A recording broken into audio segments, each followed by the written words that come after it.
मेधा शुरू से ही पढ़ने में होशियार और मेधावी छात्रा थी। अच्छी पढ़ाई के बाद अच्छा कॉलेज सिलेक्शन और फिर बहुत अच्छी जॉब।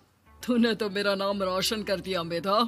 अरे लेकिन ये जो काम करने का तरीका है ना, इसे बदल ले।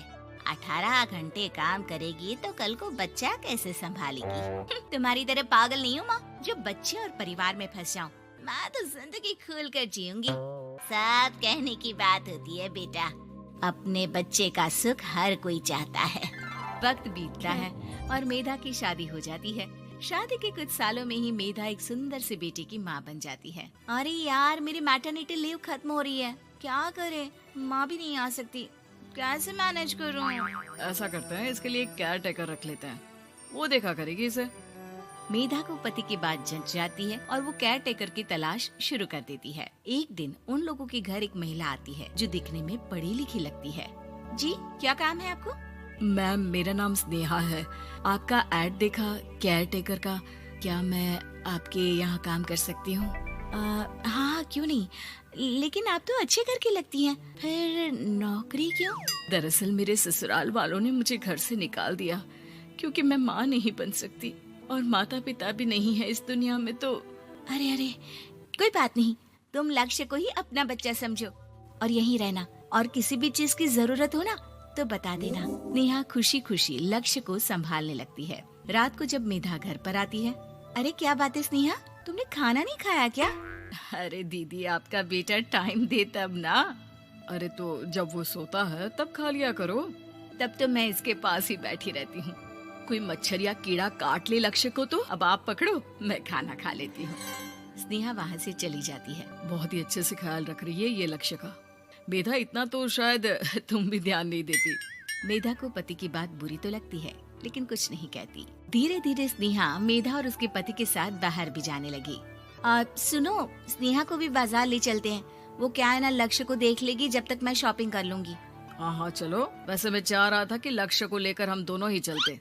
क्या यार, तुम तो फ्री में इमोशनल हो जाते हो, कितना देख लेंगे हम दोनों मिलकर, ले चलो उसे। कार से निकलकर मेधा और लक्ष्य रोड क्रॉस कर रहे थे कि सामने से कार आ जाती है। मेधा का ध्यान नहीं होता, लेकिन स्नेहा तुरंत लक्ष्य को मेधा से छीन लेती है। मेधा गिर जाती है और कार मेधा को छूकर निकलती है, जिससे मेधा को खून आ जाता है। पति मेधा को हाथ देकर उठाता है। स्नेहा लक्ष्य को लेकर गले लगाई रहती है। थैंक्स स्नेहा, मैंने तो ध्यान ही नहीं दिया था कि कार आ रही है।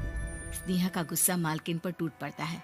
अरे कैसी माँ है आप, अगर आज कुछ लक्ष्य को हो जाता तो मैं आपको कभी माफ नहीं करती। छोटा सा बच्चा है, उसे चोट लगती है तो पता है कितनी तकलीफ होती है। पति भी स्नेहा को देखने लगता है कि उसे क्या हो गया। मेधा को स्नेहा पर काफी गुस्सा आ जाता है। घर आकर कहती है, देखो स्नेहा, माना तुम लक्ष्य को बहुत प्यार करती हो, लेकिन वो मेरा बेटा है, मैं कभी जानबूझकर उसके साथ बुरा नहीं कर सकती, समझी? मुझे माफ कर दीजिए, मैं लक्ष्य को लेकर कुछ ज्यादा ही सेंसिटिव हो चुकी हूँ। मैं ध्यान रखूंगी कि आगे से ऐसा ना हो। मेधा का मन स्नेहा से अब हटने लगा था। एक शाम मेधा ऑफिस से घर आती है कि लक्ष्य उसे दिखाई नहीं देता और ना ही स्नेहा। वो स्नेहा के कमरे में जाती है जहाँ दोनों सो रहे होते हैं। अरे स्नेहा, लक्ष्य को आज इस कमरे में क्यों सुला दिया? दीदी, मुझे नींद आ रही थी, ऐसे में उसे कमरे में अकेले लिटाना मुझे ठीक नहीं लगा। मेधा बच्चा उठाने लगती है कि स्नेहा टोक देती है। रहने दीजिए ना दीदी, सो रहा है, फालतू में नींद खराब हो जाएगी। मेधा को गुस्सा आ जाता है और वो बच्चा उठाकर वहाँ से चली जाती है। अगले दिन मेधा स्नेहा को बुलाती है, साथ में एक और लड़की खड़ी होती है। स्नेहा, अब तुम अपना कुछ और देख लो, हम लोगों को नई केयर टेकर मिल गई है, तुम इस हफ्ते घर छोड़ देना। स्नेहा का मन लक्ष्य को छोड़ने का नहीं करता, लेकिन नौकरी तो नौकरी होती है ना।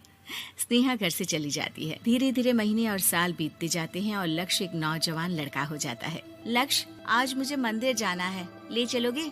ठीक है माँ, एक काम करके अभी वापस आता हूँ, तब तक आप और पापा दोनों तैयार हो जाइए। दोनों तैयार होकर बैठ जाते हैं, लेकिन लक्ष्य काफी देर तक नहीं आता। अरे मेधा, फोन तो करो लक्ष्य को, देखो क्या हो गया उसे। मेधा फोन करती है तो पता चलता है कि लक्ष्य का एक्सीडेंट हो गया है और वो सिटी अस्पताल में है। जल्दी चलिए, पता नहीं कैसा होगा मेरा बेटा। अरे चिंता ना करो, सब ठीक होगा, मैं अभी कार निकालता हूँ। दोनों मियाँ बीवी अस्पताल पहुँचते हैं, जहाँ वो लोग देखते हैं कि लक्ष्य बिस्तर पर पड़ा होता है। एक महिला इन्हें यहाँ लेकर आई है, वो वहाँ बैठी है, लेकिन फिलहाल तो आप लोगों को इनके लिए किडनी का प्रबंध करना होगा। एक्सीडेंट में इसकी किडनी डैमेज हो गई है। मेरी ले लीजिए डॉक्टर साहब, मेरे बेटे को बचा लीजिए। नहीं नहीं, आप माँ हैं, आपकी नहीं ले सकते, पिता की भी नहीं। आप किसी रिलेटिव या दोस्त से पता कर लें और हाँ थोड़ा जल्दी करें क्योंकि देर होने से मामला बिगड़ सकता है। मेधा बैठकर रोने लगती है कि वहाँ डॉक्टर आ जाते हैं। जिस औरत ने आपके बेटे को यहाँ भर्ती कराया था वो अपनी किडनी आपके बेटे को देना चाहती है। हाँ? कौन है वो? कहाँ है वो? तभी वहाँ स्नेहा आ जाती है। स्नेहा तुम? मैं लक्ष्य को पहचान नहीं पाई थी, लेकिन आप लोगों को देखकर समझ गई कि ये लक्ष्य है, इसलिए वापस आ गई। मैं अपनी किडनी आपके बेटे को देना चाहती हूँ। मेरी अपनी तो कोई औलाद नहीं, लेकिन लक्ष्य में मैंने हमेशा अपना बच्चा देखा। तुम धन्य हो स्नेहा, जो इतने साल में भी लक्ष्य को भूल नहीं पाई। सही मामले में तो वो तुम्हारा ही बच्चा होगा, क्योंकि जन्म भले ही मैंने दिया हो, लेकिन आज तुम उसकी जिंदगी बचा रही हो।